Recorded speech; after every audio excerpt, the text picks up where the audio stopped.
এটা পরিষ্কার করেন আমাদের। সেটা হচ্ছে যে আমাদের এখন তো তথ্য অধিকার আইন 2009 নামে যে আইনটা পাস হয়েছে, এই পানি খাও তো আমারে, আর এই ফ্যানটা ছাড়ো, এটার ফ্যান ছাড়ো, এই ফ্যানটা ছাড়ো। তো এই আইনটা আসলে পাস হওয়ার পর আসলে এটার প্রচারণা যেরকম বেশি জোরে দিও না, প্রচারণাটা যেরকম হওয়া দরকার সেরকম হচ্ছে জনগণ জানতেও পারছে না। গড়েই তো না। তো এটা আসলে প্রচারণাটা চালানোর জন্য আমরা একটা ডকুমেন্টারি এই ফ্যানটা ঠিক করো। হ্যাঁ, মিডিয়াম দাও, বেশি জোরে দিও না। পানি দাও, পানি দাও আমারে। হ্যাঁ বলেন, প্রথম থেকে বলেন কি হয়েছে। আর তথ্য অধিকার আইন 2009 নামে যে বেশি জোরে হয় না যেন। আইনটা হয়েছে, তো এই আমরা একটা প্রামাণ্যচিত্র করছি যেটা আসলে এইটার বর্তমানে আইনটার কি অবস্থা, লোকজন কেমন। এই ব্যাটারি খারাপ নাকি এটা টেবিলে?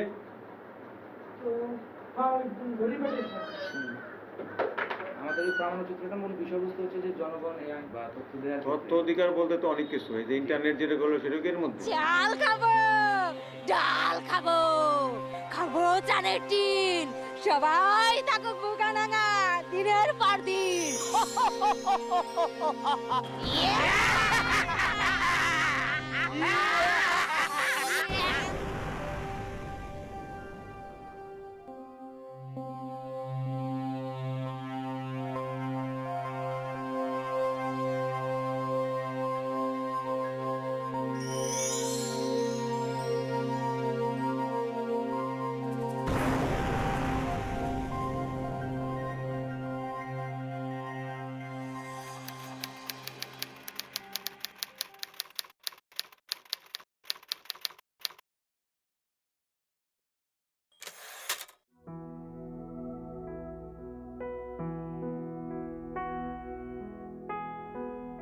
মানুষ সব সময় তথ্য জানতে আগ্রহী।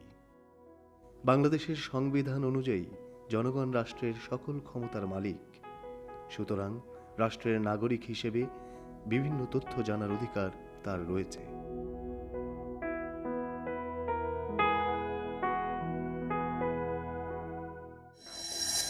কিন্তু সরকারি বেসরকারি বিভিন্ন প্রতিষ্ঠানের দুর্নীতি এবং তথ্য প্রদানে নেতিবাচক ভূমিকা তাকে সেই অধিকার থেকে বঞ্চিত করছে প্রতিনিয়ত। 29 মার্চ 2009 সংসদে পাশ হয় তথ্য অধিকার আইন। তথ্য অধিকার আইন পাশ হলেও এর সফল বাস্তবায়ন নির্ভর করছে জনগণ আইনটি জানে কিনা বা তারা এটি ব্যবহার করছে কিনা তার উপর। তথ্য অধিকার আইন নামে একটা আইন হয়েছে। সরি, তথ্য অধিকার আইন নামে একটা আইন জি। হয়েছে, এই বিষয়ে আপনার জানা আছে? আমি সায়েন্সের স্টুডেন্ট, বেসিক্যালি ওরকম জানি না। তথ্য অধিকার মানে আপনারা যারা সাংবাদিক, ওদের তথ্য অধিকার আইন শুনি নাই ভাই আমরা। আসলে বেসিক্যালি গভর্নমেন্ট থেকে তো সেইভাবে জানানো হয় না। না, আমার পুরোপুরি জানা নেই। তথ্য জানার অধিকার প্রতিটা নাগরিকেরই আছে।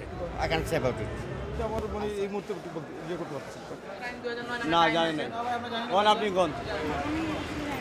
আমি কথাই বুঝি না। আমাদেরকে তো এই ব্যাপারে কিছু জানায় নেই এখনো। তথ্য অধিকার আইনে আমার এখন তো জানা নেই। অ্যাকচুয়ালি আমরা ট্রাফিকে ইনভলভ, আপনারা জানেন। এটা বর্তমান সরকারের তথ্যমন্ত্রীর পকেটেই জিম্মি আছে। অবশ্য মোবাইলে এসএমএস দিচ্ছে যে এই বিষয়ে, যে দেখতেছি যে আপনার মনের কথাগুলো আপনি বলতে পারেন সব। আদিমত অধিকারের মধ্যে একটা। তথ্য অধিকার আইন প্রয়োগের আগ্রহ মানুষের থাকলেও এ বিষয় সম্পর্কে মানুষের সঠিক ধারণা না থাকায় আইনটির পরিপূর্ণ বাস্তবায়ন এখনো সম্ভব হচ্ছে না। যদিও তথ্য পাওয়ার জন্য ইতিমধ্যে আবেদন করেছেন অনেকেই।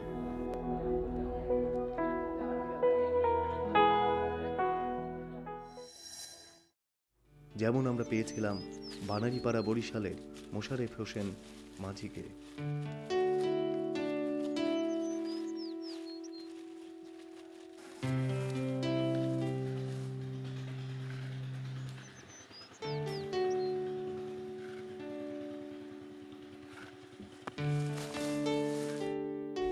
আমি নিজে একজন কৃষক এবং আমার এলাকায় অনেক কৃষক আছে।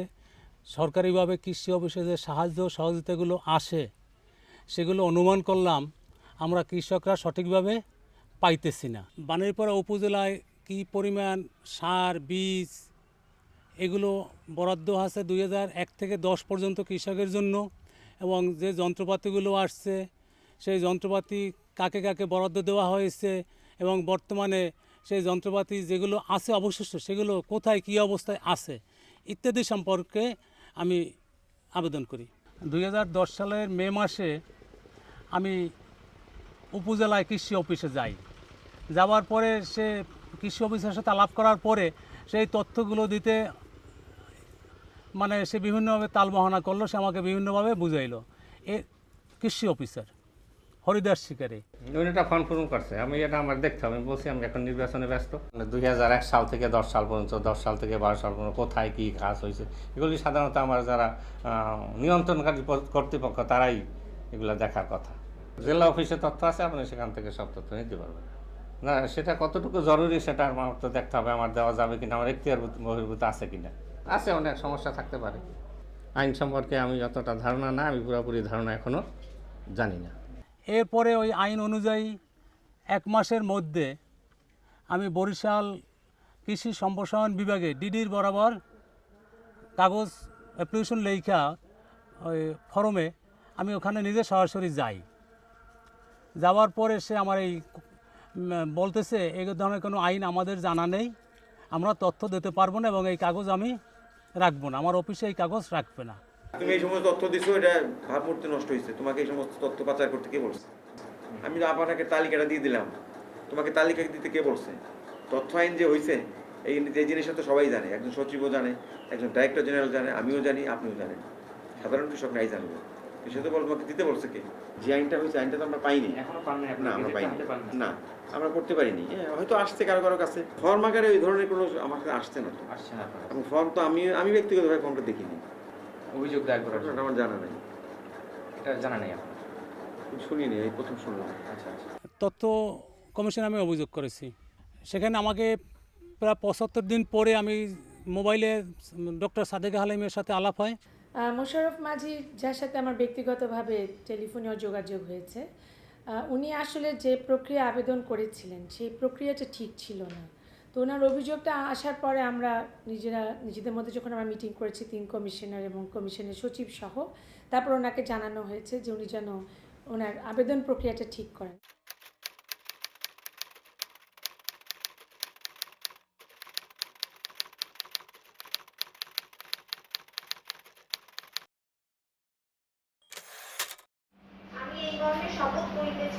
আমি এই মর্মে শপথ করিতেছি যে যাহা বলিব সত্য বলিব, কোনো কিছু মিথ্যা বলিব না, কোনো কিছু গোপন বলিব না। অত্র উপজেলায় শেষ মেশিন, শেষ নালা, পাওয়ার টিলার, অন্যান্য যন্ত্রপাতি, সার, বীজ বরাদ্দের পরিমাণ বিতরণকৃত তালিকা বিভিন্ন সময়ে কৃষকদের আপনি কতদিন থেকে দায়িত্ব করতে বলুন আমাকে, আমি শুনতে চাই। আপনি কি আরেকটা ভালো করে পড়েছিলেন? আপনি কি মনে করেছেন যে সরকারি অফিসের কর্মকর্তা মানে কাজ না করা? তাহলে 1 বছর কেন অতিবাহিত হবে? আপনি একটা আইনের উল্লেখ করছেন, একটা ধারার উল্লেখ করছেন, অথচ সেই ধারা এবং আইনের আপনি পড়েনি। এটা তাই বলবো দায়িত্বহীনতা শুধু নয়, আমি তো বলবো যে আপনি কাজে অবহেলা করেছেন। আজকে থেকে নিয়ে আপনাকে 15 দিন সময় দেওয়া হবে। আগামী মাসে 10 তারিখের মধ্যে তথ্য সংগ্রহ করে ওনাকে দেবেন।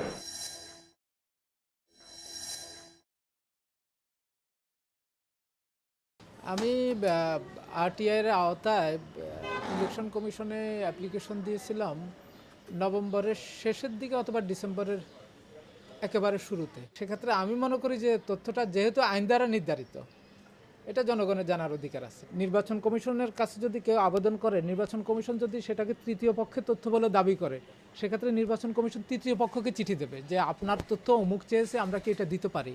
ইলেকশন কমিশন সেটাও করেনি। সেটা যদি আমি আইনের দৃষ্টিকোণ থেকে বলি, এই তথ্যটা দেয়া যায়, কারণ রাজনৈতিক দলের হিসাব নিকাশ যেটা কিনা নির্বাচন কমিশনের কাছে চলে আসছে, তো আমরা এটা এখন জনগণের সম্পত্তি। আমাদের সংবিধানের 7ম অনুচ্ছেদে উল্লেখ করাই আছে যে জনগণ হচ্ছে প্রজাতন্ত্রের মালিক। তো একটা প্রতিষ্ঠান যখন এই ধরনের তথ্য নিয়ে আসছে, তখন জনগণও কিন্তু সেই তথ্যের মালিক হয়ে যাচ্ছে। তাহলে অপারগতা প্রকাশ করলে উনি কিন্তু আপিল করতে পারেন যে কেন আমাকে এই তথ্যটা দেওয়া হবে না।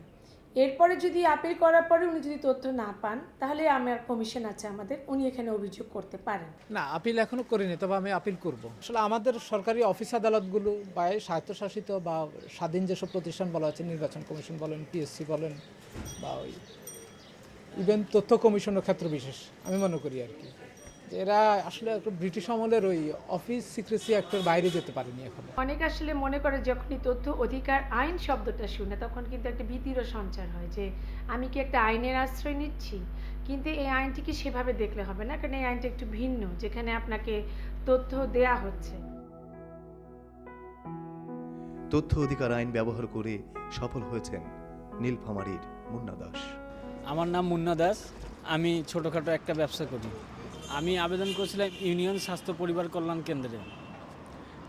আবেদনটি করি, আবেদনটা যখন জমা দেই তখন ওইখানকার যে দায়িত্বপ্রাপ্ত কর্মকর্তা ছিল তিনি আমার আবেদনটা বলে, এটা আবেদন নিয়ে আমি কি করব, আমি কোনো জবাব দিতে পারবো না। তখন আমি বলি আপনি আমার আবেদনটা জমা দেন, এবং আমার সাথে যে সহজ পাঠ একটা বই ছিল সেই বইটাও দিয়েছিলাম।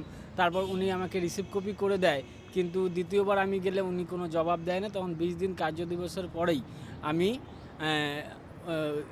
উপজেলা স্বাস্থ্য কমপ্লেক্সে আপিল করি বুধবারে আপিল করি। তার রবিবারে উনি আমাকে ফোনে বলে, ভাই আপনি যে আমার বিরুদ্ধে আপিল করছেন, তো এটা তো আপিল না করেও আমার কাছে আসে তথ্যটা নিতে পারতেন। তো আমি বলছিলাম না, আপনার কাছে আমি যখন গেছি তথ্য চাওয়ার জন্য তখন আপনি বলেছিলেন আমি সপ্তাহে কদিন আসি বা কি কি ওষুধ দেই কি দেই সেটা আপনি জানতে চেয়েছিলেন, তাই আমি দিতে পারি নাই। কিন্তু আপনি তো আমার ঊর্ধ্বতম কর্মকর্তার কাছে আপিল করেছেন, তাহলে আপনার জবাবটা আসে নিয়ে যান। তখন আমি একদিন পরে ওনার কাছ থেকে জবাবটা নিয়ে আসি।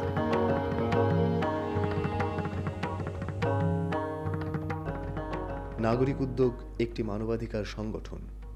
তথ্যের অবাধ প্রবাহ নিশ্চিত করার লক্ষ্যে 2003 সালে অ্যাক্সেস টু জাস্টিস নেটওয়ার্ক গঠনের মাধ্যমে তথ্য অধিকার আইনের দাবি সামনে নিয়ে আসে, যার ধারাবাহিকতায় 2006 সালের জুলাই মাসে তথ্য অধিকার আন্দোলন নামে জন আন্দোলনের একটি মঞ্চ তৈরি করে।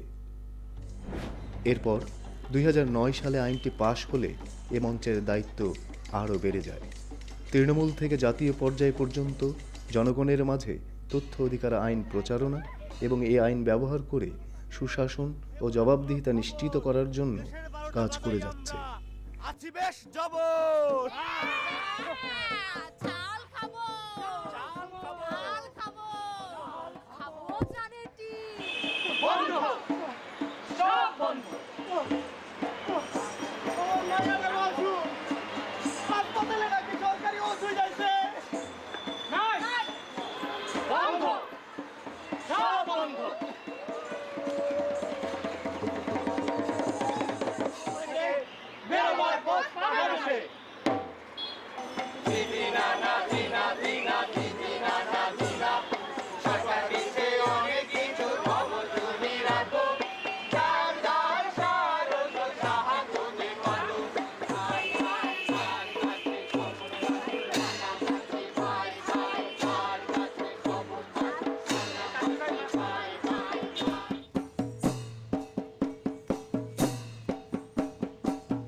অধিকার আমার আপনার সবার।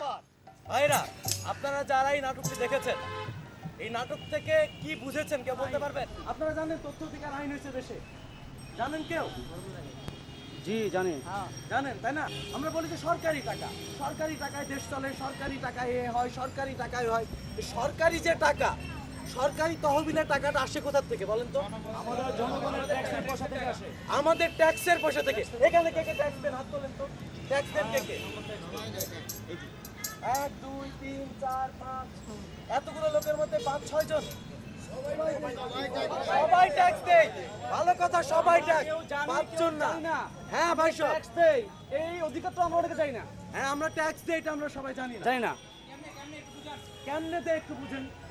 আমরা দেশলাই কিনে না বাজারে যে প্রয়োজনে আমরা চাল কিনি না, ডাল কিনি, কাপড় কিনি, জুতা কিনি, সাবান কিনি, তেল কিনি, প্রত্যেকটা দামের মধ্যে ট্যাক্স চলে আছে, ভ্যাট দেই না আমরা? তাহলে এই টাকা যে কোথায় জমা হয়? সরকারি তহবিলে, সরকারি কোষে যে জমা হয়। তাহলে সরকারি কোষের টাকা কার টাকা? আমার টাকা, জনগণের টাকা, আমার আপনার সবার টাকা, ওই রিক্সাওয়ালার টাকা, ওই ভিক্ষুকের টাকা, সবার টাকা যে জমা হচ্ছে রাষ্ট্রীয় কোষাগারে। তাহলে সরকার কা মাল দরিয়া মে ঢাল, এ কথা ভুল না? তাহলে আমার টাকায় যদি দেশ চলে, তাহলে আমার টাকার হিসাব নেওয়ার অধিকার আমার আছে অবশ্যই। কোথায় কয় টাকা বরাদ্দ আছে, সেই বরাদ্দ কোন খাতে খরচ হবে, কিভাবে খরচ হচ্ছে, কে রাষ্ট্রের কোন দায়িত্বে, কারণ আমার টাকায় বেতন হয়, তাহলে তুমি কোন দায়িত্বে আছো, সেই দায়িত্ব তুমি কিভাবে পালন করছো তা জানার অধিকার আমার আছে অবশ্যই। তাহলে এই জানার অধিকার প্রতিষ্ঠায় একটা আইন হয়েছে, সেই আইন হচ্ছে তথ্য অধিকার আইন। তথ্য অধিকার আইনের বাস্তবায়নের জন্য যদি আমরা সবাই ঐক্যবদ্ধভাবে কাজ করি এবং ব্যাপক প্রচার করি, তাহলে এই একটি মাত্র আইনেই দেশের চেহারাটা পাল্টে দিতে পারে। আমরা মনে করি যদি জনগণ প্রোঅ্যাক্টিভলি তারা এই তথ্য চায়, তাহলে আস্তে আস্তে আমাদের সুশাসন এবং গণতন্ত্রের সুসংহত হবে এবং শক্তিশালী হবে। আমাদের ভবিষ্যতের লক্ষ্য হলো যে আমরা দ্রুত এই আন্দোলনটা ছড়িয়ে দিতে চাই এবং আমরা সেজন্য কাজ করছি। যদি সেখানে আমাদের বড় ভূমিকা হলো যে জনগণকে এটা সচেতন করা, পাশাপাশি তাদের যে তথ্য না পেলে তার ঊর্ধ্বতন কর্তৃপক্ষের সাথে সাহায্য করা, এবং পাশাপাশি সেখানে আমাদের তথ্য কমিশনকে যাওয়া, এবং তথ্য কমিশনও আজকাল অনেক উদ্যোগী হয়েছেন, তারা কয়েকটা গণশুনানি করেছেন, সেখান থেকে আমাদের যারা এই নিয়ে কাজ করছে তাদের একটা আশার সঞ্চার হয়েছে যে তথ্য কমিটির এই যে একটা ভূমিকা আমরা দেখছি, সেই ভূমিকাটা অত্যন্ত গুরুত্বপূর্ণ। কিন্তু সবচেয়ে বড় ব্যাপার হলো সারা দেশব্যাপী এই সচেতনতা কার্যক্রম আমাদের চালাতে হবে। আমাদের সেই দায়িত্ব আমরা নিচ্ছি, অন্যান্য অনেক সংগঠন সেই দায়িত্ব পালন করছে। সরকারের তথ্য যে বিভাগ আছে তাদেরকেও আমি বলবো তারা যেন দ্রুত এটার প্রচারে অংশগ্রহণ করে।